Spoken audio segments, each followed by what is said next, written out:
Back on dry land, and I'm relieved to report HMAS Waller passed its naval exercise with flying colours, which leads us to another important piece of the AUKUS puzzle.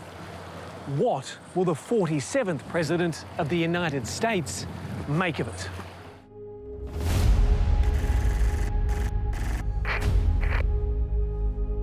Please raise your right hand and repeat after me.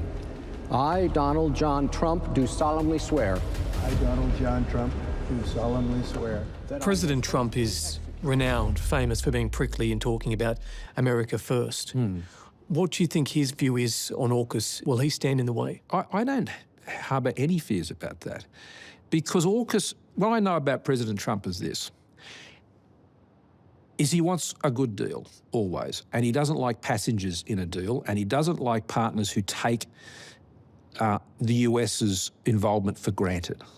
Now, Australia can be accused of none of those things. And Mr. Prime Minister, I want to thank you for your commitment to fair trade policies that bring vast benefits and jobs to both of our countries, because that's what's happened, both of our countries.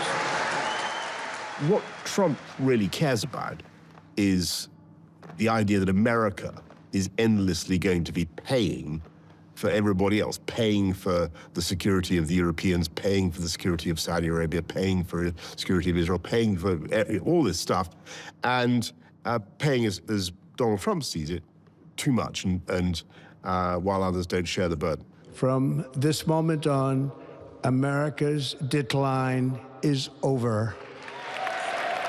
So we are all going to have to step up and spend more. If we want American commitment, we're all going to have to spend more.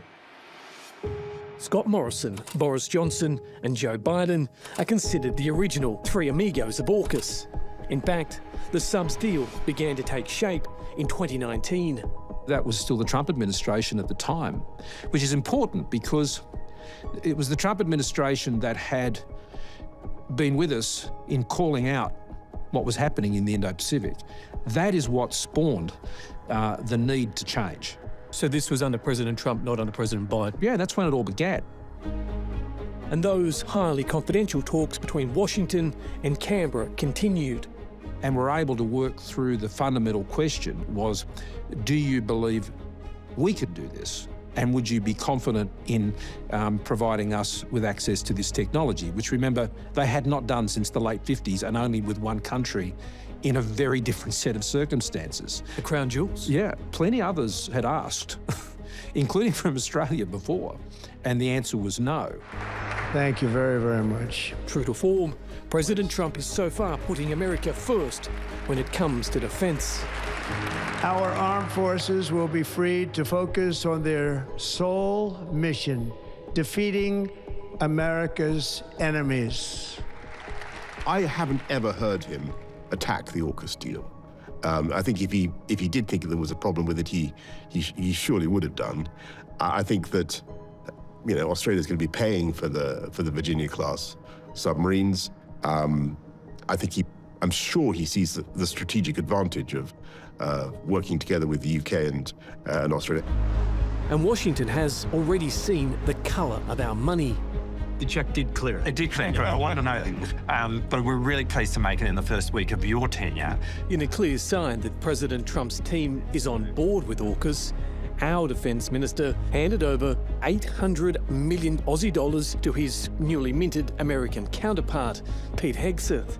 It was our first down payment for the US subs. The President is very aware, supportive of AUKUS, recognizes the importance of the defence industrial base, which the Deputy Prime Minister pointed out, the investment Australia is willing to make. Back in Australia, and I'm dockside with Rear Admiral Lincoln Rivesteck. I would tell my crew when I was captain of a ship that this was our nation's insurance policy. Really? Insurance policy? This is our insurance policy. He's the lead American on the AUKUS project, and nuclear-powered subs are his passion. We're the apex predator in the ocean. If you think about it like the great white shark, we are the great white shark of everything that's, on, below, or above the sea. What confidence do you have that Australia can master this and that AUKUS will be a success? Well, AUKUS, it's here. It's right here in Perth. It's a success today. There's no way the United States is going to give us a submarine when it affects their own defence capability. May God bless this submarine and all of those who sail in her. Price tag aside, there's another set of numbers that loom large over the US subs. Does America have enough of them? We are not where we need to be, and we need to get back to the strength that we had as quickly as President Reagan did during the buildup in the early 1980s. This pact, AUKUS, builds upon... Roger Wicker is the Republican chairman of the powerful US Senate Armed Services Committee. He admits the Navy is well behind when it comes to turning out new subs. There are agreements both in the South Pacific and in our hemisphere about the need to speed up. So let's get going.